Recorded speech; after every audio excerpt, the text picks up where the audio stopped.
మన పరిశుద్ధ గ్రంథంలో నుండి శ్రేష్టమైన ఒక లేఖన భాగాన్ని మనం చదువుకుందాం. 1 కొరింథీయులకు రాసిన పత్రిక 13వ అధ్యాయము 13వ వచనాన్ని చదవండి. 1 కొరింథీయులకు రాసిన పత్రిక 13వ అధ్యాయము 13వ వచనం గట్టి కాగా విశ్వాసము, నిరీక్షణ, ప్రేమ ఈ మూడును నిలుచును. వీటిలో శ్రేష్టమైనది ప్రేమయే. ఆమేన్. హల్లెలూయా. చిన్న ప్రార్థన చేసుకుందాం. సర్వశక్తిమంతుడా, దయాళుడా, నీకు వందనాలు. అవును ప్రభువా, శ్రేష్టమైనది ప్రేమే నాయన. ఎందుకంటే నువ్వు ప్రేమ ఉన్న దేవుడు ఉన్నావు తండ్రి. నువ్వు ప్రేమామయుడు ఉన్నాయన. ఈ లోకం ఎంతగానో ప్రేమించిన దేవుడు అవుతాడు. గొప్ప అగాపే ప్రేమను మీరు మా పట్ల చూపినందుకు మీకు వందనాలు తండ్రి. సమయం ముందు నా ప్రభువా, ఈ శ్రేష్టమై నిలిచినదైనటువంటి ప్రేమను గురించి మేము మాట్లాడుకోవచ్చుండగా నా తండ్రి, గొప్ప పరిశుద్ధాత్మలుగా మీరుండి నాయన అయా ఈ రంగం మీదకి వచ్చి ప్రభువా నా తండ్రి, మా నాలుగుల నుంచి మీరు మాట్లాడమన్నా ప్రభువా, మీ యొక్క శక్తిని ప్రభువా మాలో విభాగించిన తండ్రి, ప్రతి ఒక్కరి మీద అగ్ని నాలుకలను మీరు కుమ్మరించిన తండ్రి, గొప్ప భాషలు మాట్లాడువారు కానీ భాషలకు అర్థం చెప్పువారు కానీ తండ్రి యొక్క ఆత్మకార్యం జరిగించు సంఘముగా ప్రభువా దీనిని ఉంచి నా తండ్రి ఈ కొద్ది సంఘమును ప్రభువా మీరు నిండారుగా దీవించి ఆశీర్వదించి బలపరచమని అయా విలుచున్న బాపును నా తండ్రి హృదయంలో చెవిని సున్నతి చేసి మీ యొక్క పరిపూర్ణమైన ప్రేమలను మేము ఉంచలాగా సహాయం చేయమని యేసుక్రీస్తు ఘనమైన నామమును స్తుతించడిగి ప్రార్థన చేస్తున్నాము. ఆమేన్. ఏమని మనం చదువుకున్నాము? విశ్వాసము, నిరీక్షణ, ప్రేమ. అందరు చెప్పాలి. విశ్వాసము, నిరీక్షణ, ప్రేమ. ఈ మూడు నిలుస్తాయంట. అయితే ఈ మూడు నిలుస్తున్న వీటిలో ఇంకా శ్రేష్టమైనది ప్రేమ. ఆమేన్. హల్లెలూయా. ఎందుకంటే మనం దేవుని ప్రేమిస్తున్నాం. మొట్టమొదటిగా ఏంటిది? దేవుడే మనల్ని ప్రేమించాడు. వాక్య ప్రకారం చూసుకుంటే దేవుడు మొదట మనల్ని ప్రేమించాడు, ఆ తర్వాతనే మనం ఆయన్ను ప్రేమిస్తున్నాం. కాబట్టి ప్రేమ. ఎప్పుడైతే దేవుడి మీద ప్రేమ ఉంటుందో ఆయన చెప్పిన మాటల యందు, ఆయన చెప్పిన వాక్యం యందు మనకేముంటుంది? విశ్వాసం ఉంటుంది. హల్లెలూయా. బాగా గమనించండి. దేవుని మీద ప్రేమ ఉన్నప్పుడు, అలాగే నీ భర్త మీద నీకు ప్రేమ ఉన్నప్పుడు, లేదా నీ భార్య మీద నీకు ప్రేమ ఉన్నప్పుడు ఆయన ఏం చెప్తాడో ఆ మాట మీద నువ్వేముంచుతావు? విశ్వాసం ఉంచుతావు. కాబట్టి మొట్టమొదటి ప్రేమ, తర్వాత విశ్వాసం, తర్వాత ఏం చేస్తున్నది? నిరీక్షణ. ప్రభు మనం ప్రేమించాడు, విశ్వాసమైన రక్షణలోకి మనం తీసుకొని వచ్చాడు.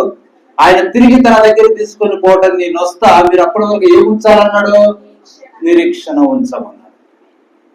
ఇప్పుడు మనం దేనికోసం ఎదురు చూస్తున్నాము? ఆయన వచ్చి మనం తీసుకొని వెళ్ళి ఆయన ఉండు స్థలములో మనం ఉంచుతాడన్న దాంతో మనం ఏం చేస్తాం? నిరీక్షణ కలిగి ఉంటే. నిరీక్షణ అంటే ఎదురు చూపు మనం కలిగి ఉన్నాము. ఆమేన్. హల్లెలూయా. ఆయన వచ్చుచున్నాడనే ఎదురు చూపును మనము కలిగి ఉన్నాం. దానినే ఏమని పిలుస్తున్నాము? నిరీక్షణ. ఆమేన్. హల్లెలూయా. ఈ ప్రేమ, ఈ విశ్వాసము, ఈ నిరీక్షణ అన్నది దేనికోసము? ప్రభు వచ్చాడు, మనం తీసుకున్నాడు. దేనికోసము? హల్లెలూయా. దేవుని మహిమ కలుగును గాక. జీవము కోసము, నిత్య జీవము కోసము. అల్టిమేట్ గా మనకేం కావాలి? నిత్య జీవం కావాలి. హల్లెలూయా. కాబట్టి ఇప్పుడు మనము పొందుకోగలిగిన గొప్ప సంగతి జీవమై ఉన్నది. మనం పొందుకోగలిగిన గొప్ప సంగతి జీవమై ఉన్నది. జీవము కన్నా గొప్పది ఏది లేదు. ఆమేన్. హల్లెలూయా. ఒకవేళ ఈ ఉదయం వేళ నేను మహిమకు వెళ్ళగలిగితే, లేదా మనందరం అక్కడికి వెళ్ళి మనం ఏం చేస్తాం? అబ్రహామును మనం కలవగలం. అబ్రహామును మనము కలవగలం. అబ్రహాముకు ఉన్నటువంటి గొప్ప సంగతి ఏది? అతడు చెప్తాడు, నేను జీవం కలిగి ఉన్నా. హల్లెలూయా. చూడండి, మరి అక్కడ ఏమున్నప్పటికీ మనం పొందగలిగేది ఏంటిదంటే జీవమై ఉన్నది. మనం నిత్య జీవము కలవారిని. హల్లెలూయా. కాబట్టి జీవం కొరకు నువ్వు ఏమి ఇచ్చేదవు ఈ లోకంలో? నువ్వేమియో ఇవ్వలేవండి. ఎంతైనా నువ్వు ఖర్చు చెయ్యి, కానీ నీలో ఉన్నటువంటి ఈ యొక్క ప్రాణం అన్నది బయటికి పోవాల్సిందే. కాబట్టి ఈ లోకంలో నువ్వు జీవం కొరకు ఏమియో ఇవ్వలేవు, కానీ ప్రభువుకు 3 నువ్వు ఇవ్వాలి. ఏంటిది? ప్రేమ, ఆయన చెప్పినటువంటి మాటల్లో ఉన్నటువంటి విశ్వాసము, తర్వాత ఆయన తిరిగి నీ కొరకు రాబోతున్నాడనే నిరీక్షణ. ఆమేన్. హల్లెలూయా. వీటన్నిటిలో శ్రేష్టమైనది ప్రేమ. ఎందుకంటే దేవుడు ప్రేమై ఉన్నాడు. హల్లెలూయా. ఇప్పుడు చూడండి, పెంతెకొస్తు దినమున ఈ గొప్ప వెలుగు అక్కడ వచ్చినప్పుడు దేవుడు తన్ను తాను విభాగించుకొనెను. ఎట్లా చేశాడంట? తన్ను తాను విభాగించుడు. అగ్ని నాలుకలో జ్వాలలుగా ఆయన విభాగించుకున్నాడు. అగ్ని నాలుకలు ప్రతి ఒక్కరి పైన కూర్చొనెను. మరియు వారందరూ పరిశుద్ధాత్మ ద్వారా నింపబడేది. మరియు అన్ని భాషలలో మాట్లాడటం ప్రారంభించేది. ఆత్మ వారికి వాక్శక్తిని అనుగ్రహించను. సంఘములో ఒక్కొక్కరి యందు దేవుడు తన్ను తాను వేరుపరుచుకొనిచున్నాడు. తన ప్రజలతో తన జీవమును విభాగించుకొనిచున్నాడు.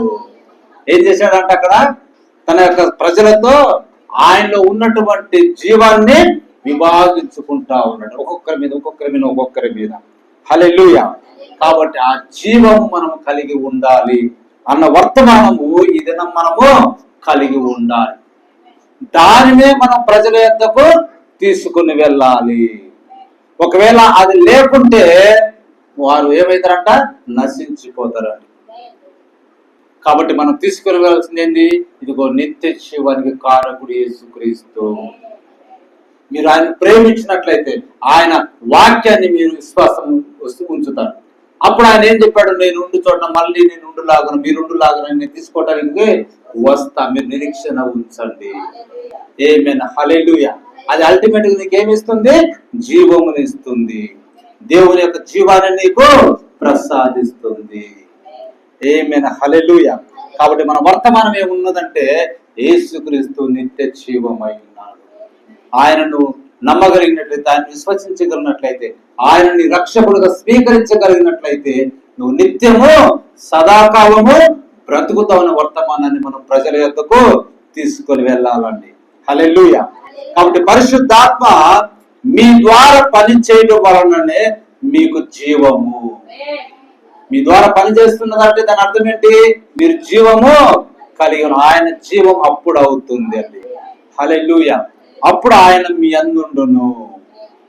ఇప్పుడు బాగా గమనించండి, అన్యులు వారు ఆరాధన చేస్తూ ఉంటారు. వారు ఆ విగ్రహం ముందు సాగిలపడి ఆ విగ్రహము తిరిగి తమతో మాట్లాడుతుందని వారి నమ్మకం. అనగా వారి దేవుడు ఈ విగ్రహంలోనికి వచ్చి వాటి ద్వారా తిరిగి వారితో మాట్లాడుతాడని వాళ్ళు నమ్ముతారు. అయితే అది పూర్తిగా విరుద్ధమైనది. ఏంటిదంట? అది పూర్తిగా విరుద్ధమైనది.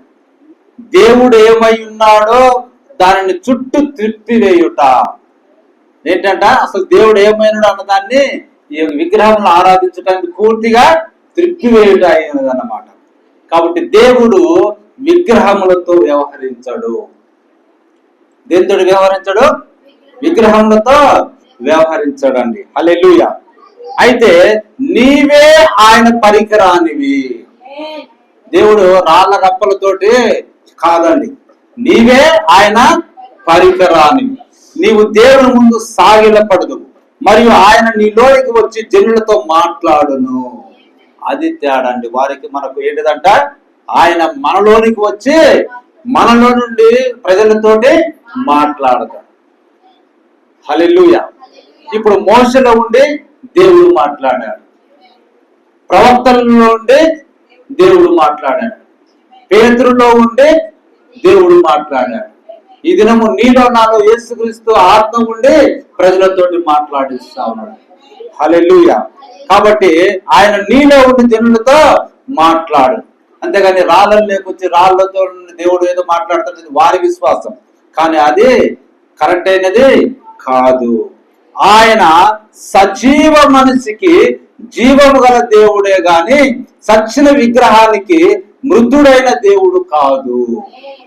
అది సజీవంగా ఉన్నట్టు మనుషులలో నుండి ఆయన మాట్లాడే దేవుడు, కానీ ఆ విగ్రహం అంటే ఏంటిది? అది మృతమైనది, దానికి ప్రాణం జీవం అన్నది ఏమాత్రమో లేదు, దానికి దేవుడు కాదు.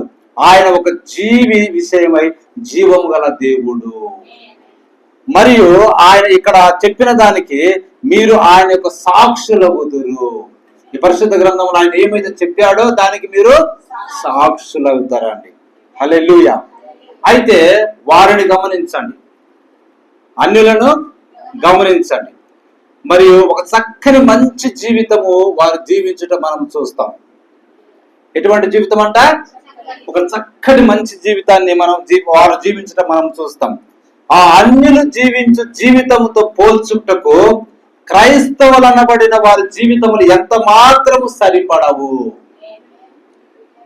మన జీవితంలో మనం జీవించే సరైన జీవితంలో వారి ముందు పోలిస్తే వారంత నిష్ఠ గరిష్టంగా పరిశుద్ధంగా లేకపోతే పవిత్రంగా వారికి ఉన్నటువంటి దాన్ని ఎంతో జాగ్రత్తగా వారు ఉంటారు.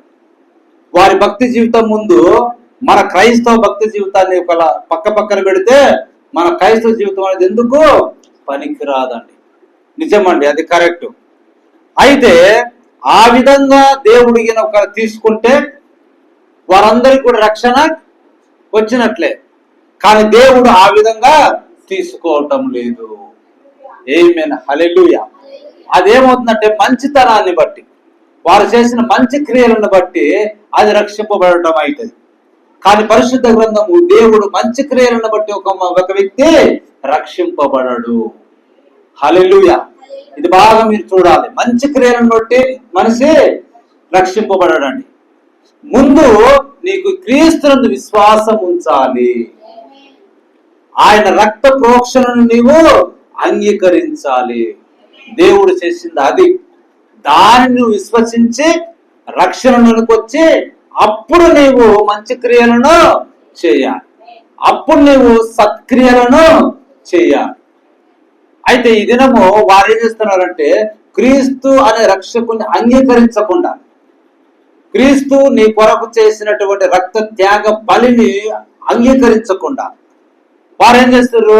పరిశుద్ధంగా ఉండి, నీతిగా ఉండి, నిజాయితీగా ఉండి, ఎంతో శుద్ధీకరణగా ఉండి పరలోకం పోవాలి, లేకపోతే ఆ యొక్క దాన్ని ఏమంటారు స్వర్గానికి వెళ్ళాలని వారు అనుకుంటున్నారు.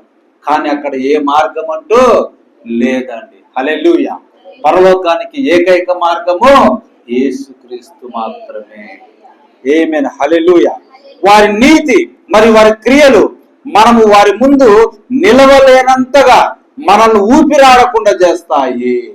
అట్లుంటుందండి వారి జీవితం, వారి యొక్క నిజాయితీ, వారి నీతి, అదంతా మనం వారి ముందు అసలు ఏమాత్రమో నిలవలేము. కానీ పరిశుద్ధ గ్రంథము ప్రభు ఏం చెప్తుందంటే మీరు మరలా జన్మించవలెను. అది తేడా. నువ్వు రక్షణలోనికి రావాలంటే, నీ జీవంలోనికి రావాలంటే, నువ్వు స్వర్గంలోనికి రావాలంటే, నువ్వు పరలోకంలో ఉండాలంటే ఏం చేయాలి? ఇవన్నీ కాదు, మీరు మరలా జన్మించవలెను. ఒకడు నీటి ద్వారాను ఆత్మ మూలంగా జన్మిస్తేనే పరలోక రాజ్యంలో ప్రవేశం. దేవుని మహిమ కలుగును గాక. మరలా జన్మించుటకు మిమ్మల్ని మీరు వెళ్ళి మరణించనివ్వాలి. అది తేడా. మనం ఏం చేస్తున్నాము? మనము మరణిస్తున్నాం, కానీ వారికే వారు మరణించటముగా. మరియు క్రీస్తు ఆత్మ మీలోనికి రావాలి. జీవం కావాలంటే ఏం కావాలి? క్రీస్తు ఆత్మ నీలోనికి రావాలి. అప్పుడు నీవెంత మాత్రము నీ వాడవు కావు, అది నీలోనున్న క్రీస్తు.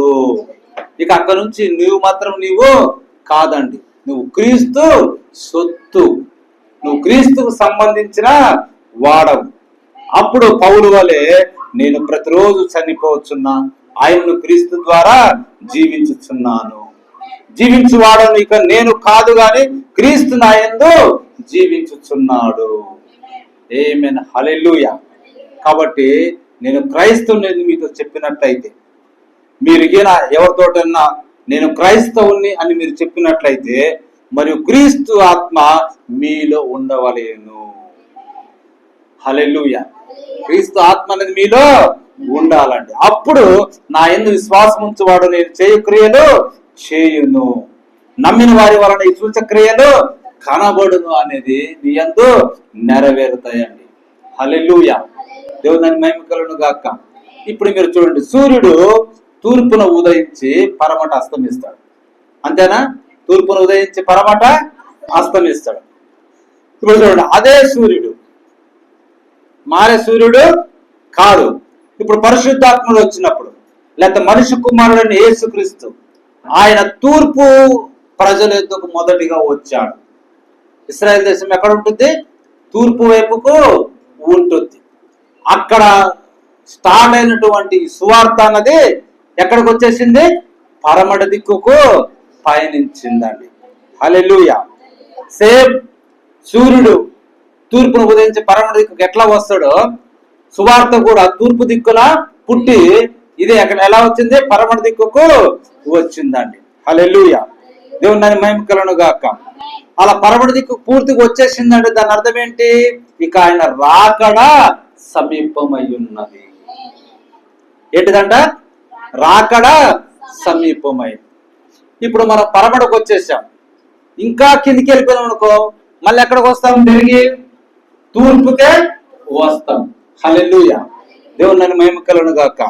కాబట్టి ఇదేమవుతుందంటే ఒక సైకిల్ లాగా, వృత్తం లాగా మనకు కనపడతాం. తిరిగి మనం మొదటి దినానికి వస్తాం. ఆ మొదటి దినానికి వచ్చేది రాకడై ఉన్నది. ఆమేన్. హల్లెలూయా.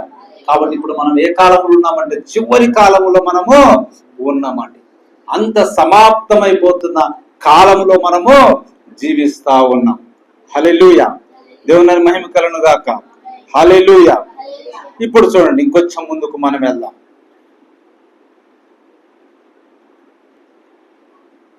ప్రతి కాలంలో ఏంటంట? ప్రతి కాలంలో దేవుడు ఒక వర్తమానికుని కలిగి ఉన్నాడు. ఒక వర్తమానం అన్నది ఉన్నది. హల్లెలూయా. దేవుని మహిమ కలుగును గాక.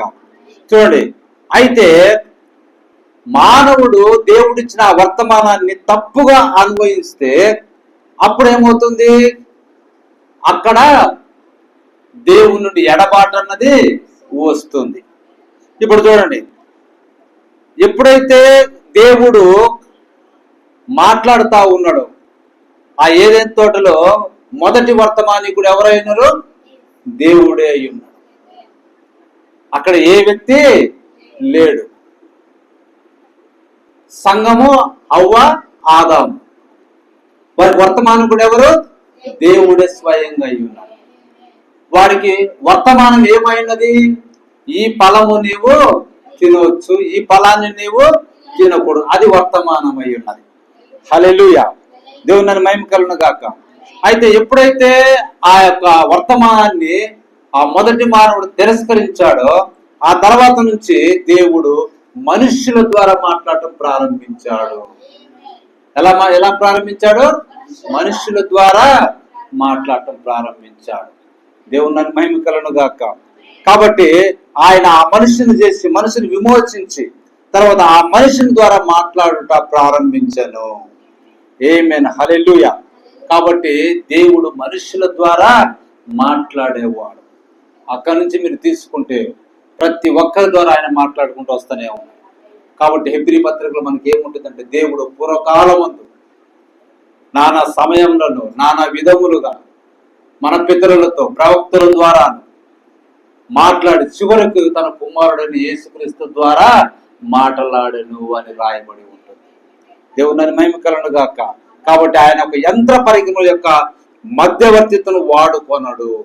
ఒక యంత్రాలతోటి ఉండే దాంతో ఆయన అన్నాడు వాడుకోడు, కానీ ఒక మనుషుని యొక్క మధ్యవర్తిత్వమును వాడుకొనును. దేవునికి సమర్పించుకొని ప్రతిష్ఠించుకొని ఒక మనుషుని ఆయన ఎన్నుకుని ఆయన ద్వారా ప్రజలతో మాట్లాడును. ఆమేన్. హల్లెలూయా. దేవుని మహిమ కలుగును గాక. హల్లెలూయా. కాబట్టి ప్రతి కాలానికంటూ ఒక వర్తమానం ఉన్నది, ఒక వర్తమానికుడు ఉన్నాడు. ఆ వర్తమానికుడి మాట విని ఆ వర్తమానంతో నడిచిన వారందరూ ఆ కాలంలో రక్షింపబడిన వధువు గుంపుగా ఉంటుంది. ఆమేన్, హల్లెలూయా. కాబట్టి రక్షణ అనున్నది ఒక సంఘముతో కాదు కానీ ప్రతి వ్యక్తికి మరియు దేవునికి మధ్య ఒక వ్యక్తిగత వ్యవహారముగా ఉండాలి. అంతేనండి. సంఘముతో వచ్చి సంఘముతో అందరూ ఉంటే అనేది కాదు, నీకు దేవునికి వ్యక్తిగత సంబంధం ఉండాలి. అప్పుడు నీకు రక్షణ అన్నది ఉంటుందండి. హల్లెలూయా. దేవుని మహిమ కలుగును గాక. అదేంటిదంటే వాక్యముతో నడుచుట. నీకు దేవునికి వ్యక్తిగత సంబంధం ఉందంటే దాన్ని ఏంటి? వాక్యముతో నడుచుట.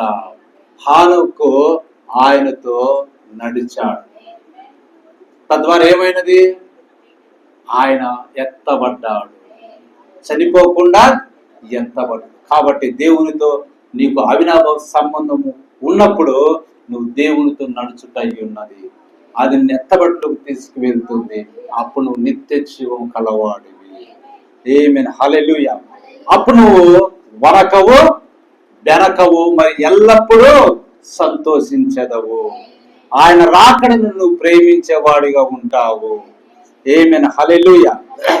జరగగలిగిన అత్యంత మహిమకరమైన విషయం ఇది.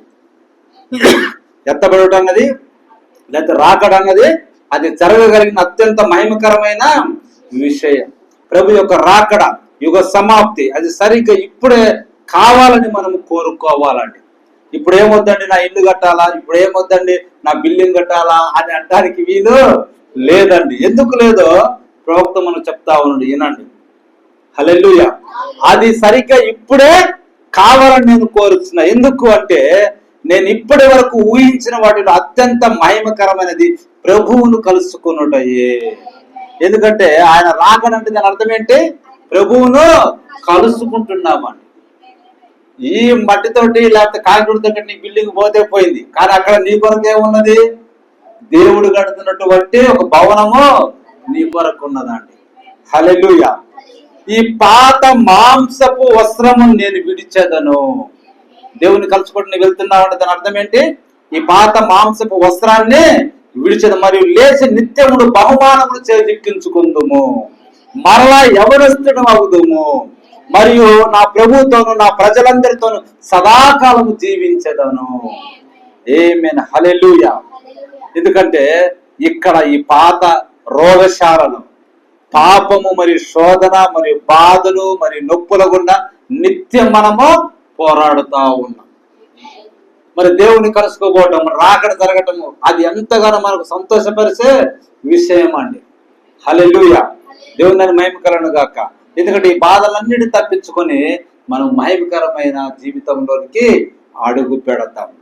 అంతేకాదు దీనిని విడిచి, ఈ శరీరాన్ని విడిచిపెట్టుట ఒక నీతి కిరీటమునకై వెళ్ళుట.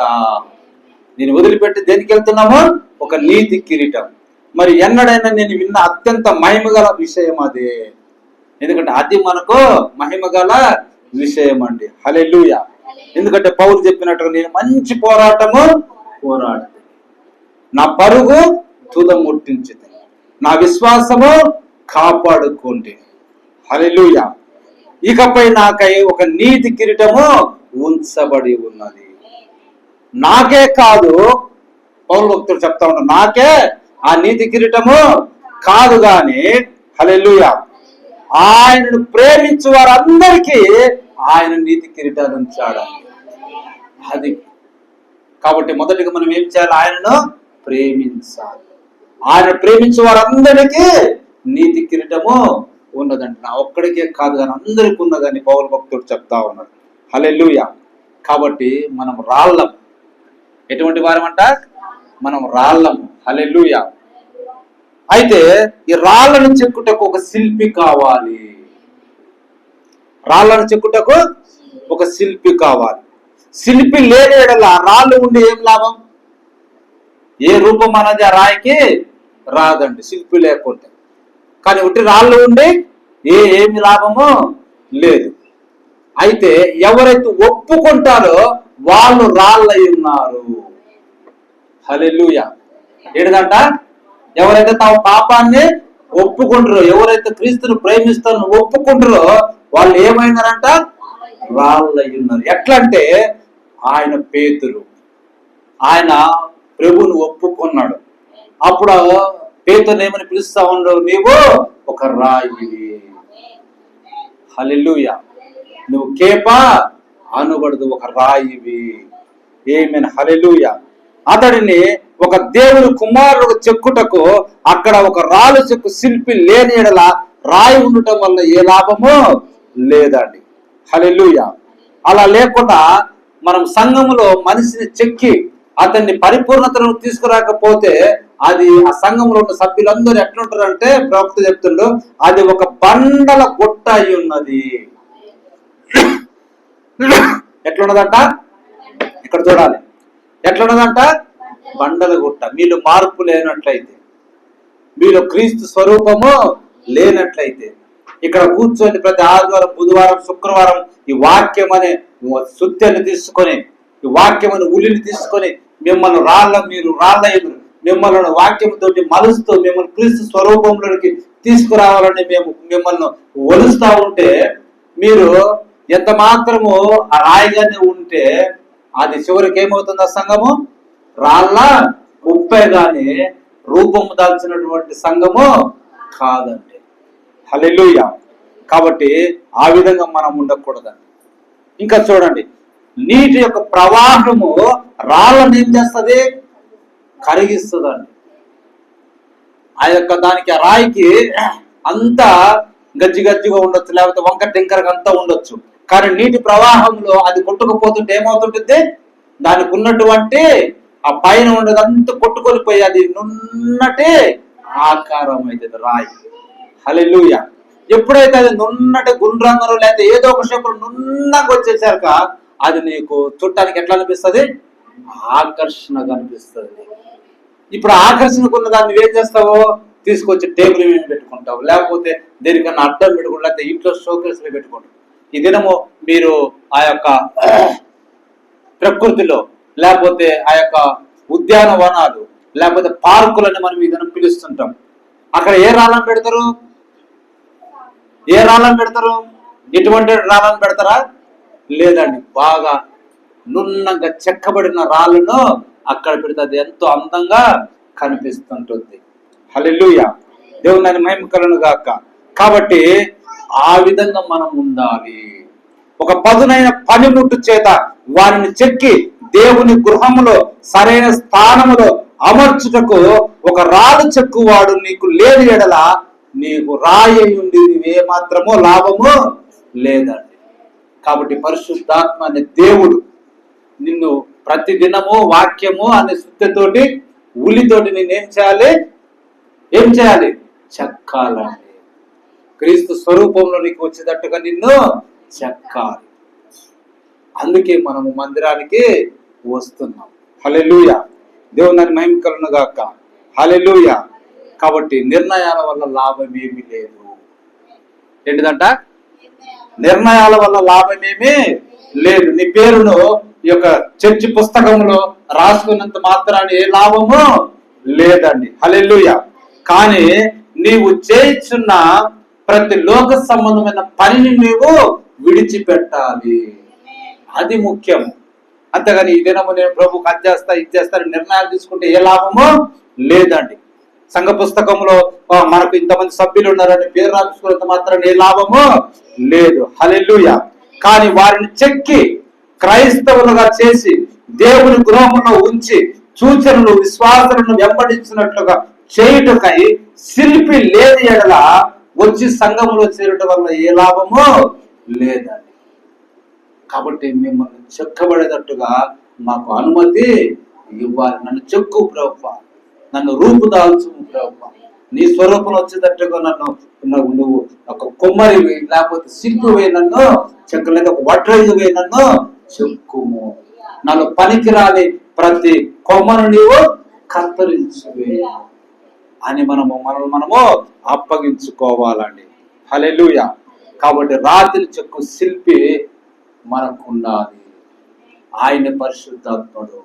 ఆ పరిశుద్ధాత్ముడు మనలో ఉండాలి. అప్పుడు మనము ఒక రాయిగా ఉన్నను ఏమవుతున్నాము?